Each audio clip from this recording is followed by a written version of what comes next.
안녕하세요. 10월 24일 토요일입니다. 거리 두기를 지난주에 완화했지요. 1단계로. 그리고 나서 이제 어제 오늘 그저께부터인가요? 확진자 수가 늘고 있어요. 물론 뭐 확진자 수야 큰 의미는 없지만, 왜냐하면 검사자 수가 중요하기 때문에. 근데 검사자 수를 밝히지 않는 확진자 수는 의미가 없다는 이야기입니다. 검사자 수를 밝히고 나서 확진자가 몇 명인 것을 알면 그건 의미가 있어요. 근데 우리나라처럼 확진자 수는 숨기고 검사자 수는 숨기고 확진자 수만 밝히는 것은 이거는 의미가 없어요. 근데 어제 119명, 오늘 155명을 발표했습니다. 그러니까 사회적 거리 두기를 이렇게 단계를 낮추면서 확진자 수가 늘어나고 있습니다. 이 추세를 보면, 물론 또 뭐 다음 주 되면 또 이것도 조정을 하겠지만, 아마 이 119명, 155명 이게 아마 제가 추측하기로는, 예상하기로는 아마 한 8, 9천 명 검사하지 않았나 싶어요. 전국에서. 그러니까 세계적으로도 우리가 뭐 125등 이렇게 하잖아요. 100만 명당 검사자 수가 125등 이렇게 점점 더 처지더라고요.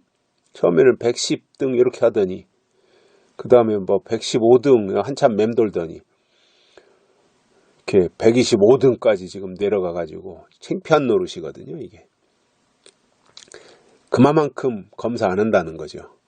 세계 125등 100만 명당 검사자 수를 그 세계 이것을 무슨 이름이 있던데 홈페이지 이렇게 다 각 나라마다 이제 거기에는 올려요. 우리나라 언론에는 보도를 안 해도 거기에는 다 홈페이지에 올려서 각 나라별 순위가 다 나와요. 물론 1등이 미국이고요. 100만 명당 검사자 숫자도 우리나라가 125등이라 그럽니다. 이건 뭐 말이 안 되는 이야기죠. 그만큼 안 하고 있는데 그럼에도 119명 또는 155명씩 확진자가 나온다고 하는 것은 그만큼 우리 사회에 코로나가 많이 분포되어 있다라는 것을 알 수 있습니다. 그런 가운데 또 오늘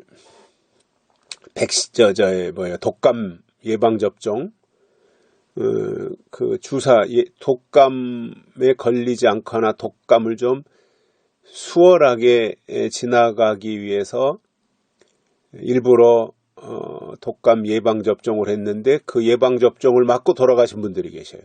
오늘 뭐 32명인가 그렇다고 아까 뉴스에 나오는 것 같던데, 그러니까 이것도 문제가 심각한 거잖아요. 그동안에 물론 독감 걸려 돌아가시는 분들은 계신데 독감 백신을 맞고 돌아가시는 사례는 굉장히 드문 경우라 그래요.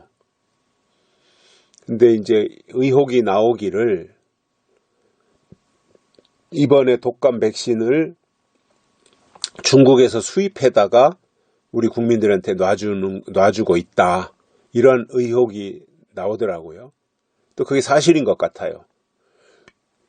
중국에서 수입해온 것을 우리 국민들에게 놔준다. 말이 안 되는 거죠, 이거는. 그러다 보니 지금 이렇게 엄청난 일이 생기는데, 이건 뭐 저는 세월호보다 훨씬 더 큰 일이라고 생각을 합니다. 근데 이제 이것도 자꾸 정은경 씨는 그 백신 영향이 아니다, 무슨 기저질환이 있어서 돌아가신 거다, 뭐 이렇게 자꾸 핑계를 대는데 그렇지 않은 것 같아요. 중국에서 온 거라면 중국 사람들은, 중국 놈들은 아주 뭐 진짜 믿을 수 없는 사람들이잖아요. 그러니까 거기 거를 갖다가 사다가 수입해다가 우리 국민들한테 놔줘서 그 결과 국민들이 돌아가셨다면 이 정권은요, 그야말로 폐륜아들입니다. 폐륜아. 그게 사실이라면.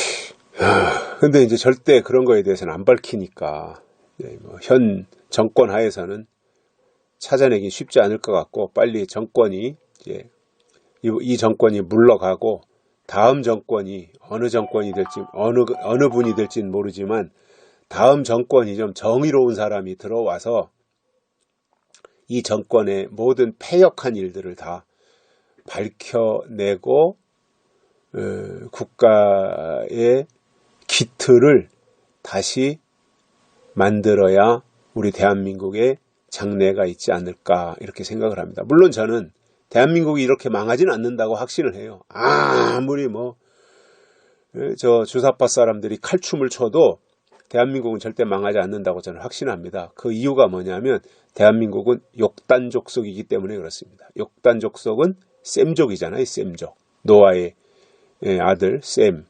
셈족 중에 저 히브리 민족이 벨렉이라고 하는 사람이 서쪽으로 가서 히브리 민족의 기원이 됐고, 욕단이라고 하는 사람이 동쪽으로 와서 한민족의 조상이 되지요.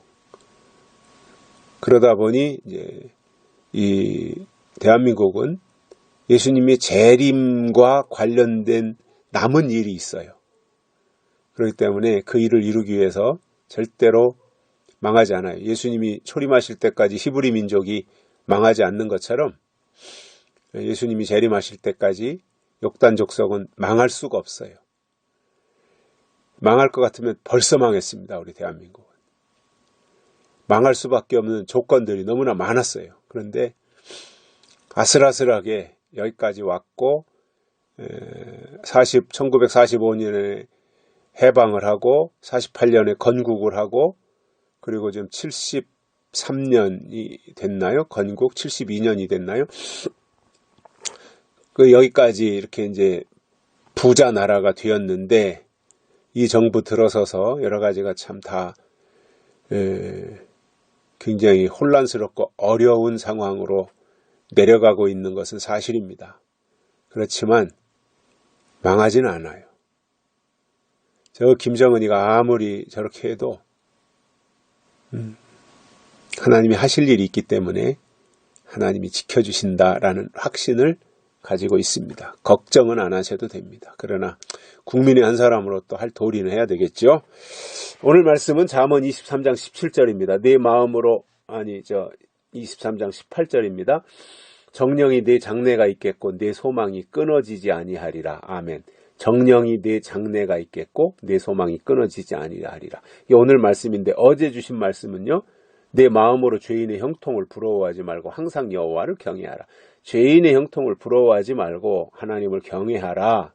그러면 오늘 말씀에서 정령이 내 장래가 있겠고 내 소망이 끊어지지 아니하리라. 이렇게 말씀한 거예요. 그러니까 어제 주신 말씀과 오늘 말씀이 연결이 되는 거예요. 어제 주신 말씀처럼 죄인의 형통 부러워하지 아니하고 하나님을 항상 경외하는 자에게 하나님은 장래가 있겠고 소망이 끊어지지 아니한다. 이 말씀을 해주신 거예요. 장래가 있다고 하는 것은 미래가 있다는 거잖아요. 앞날이 있다는 거잖아요. 앞날이. 그러니까 현재는 어려워도 미래가 있으면, 장래가 있으면 견디는 거예요. 남자들이 새파랗게 젊은 20대 초반에 군대 가서 이 군대 생활을 하지요. 우리 때 33개월 했는데 지금은 18개월인가 한다 그래요. 근데 그 33개월 군대 생활하면서 그때만 해도 얼마나 군대 생활이 어려웠어요. 고참들, 구타도 있죠.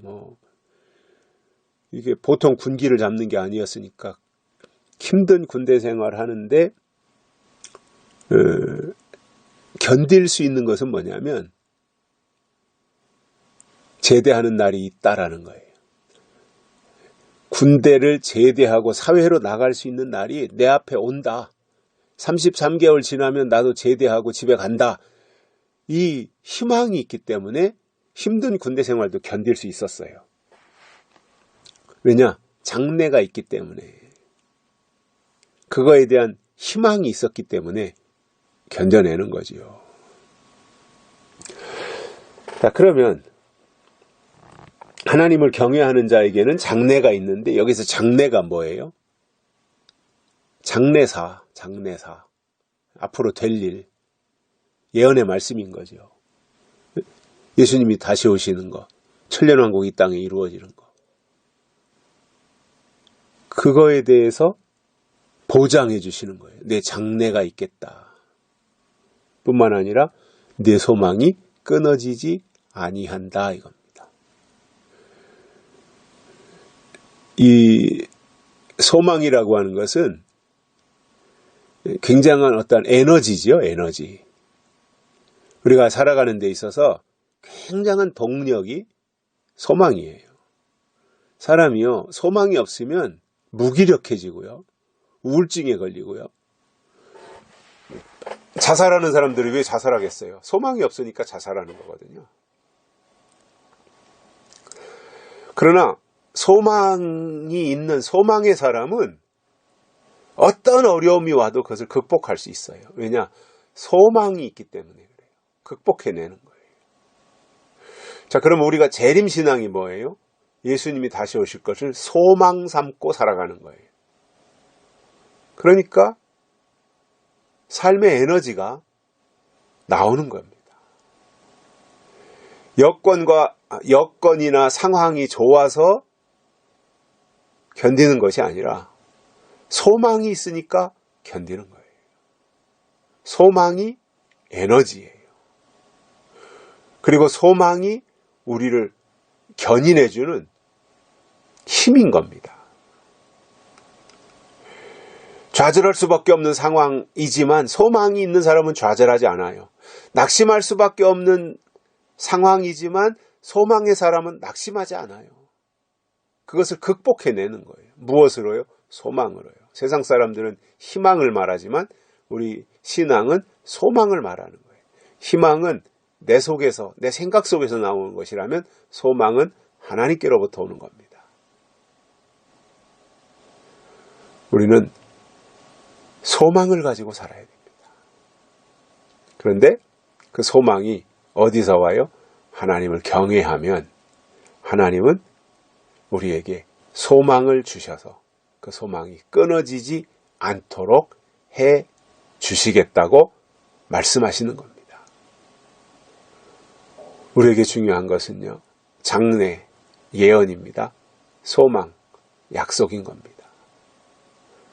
이러한 것들이 우리 안에 있으면 그는 어떤 경우도 견디고 이기고 극복하면서 살아가는 것입니다. 이 힘의 원천이 약속에서 나오는 거예요. 그래서 우리는 약속의 말씀을 붙잡고 있다면 그 자체가 굉장한 은혜인 겁니다. 오늘 또 이러한 믿음으로 또 이러한 다짐으로 하루를 복되게 살아가시기를 바라고 또 27일 날 있을 진리 축제를 위해서도 기도해 주시기를 당부드립니다. 여기까지 하겠습니다. 감사합니다.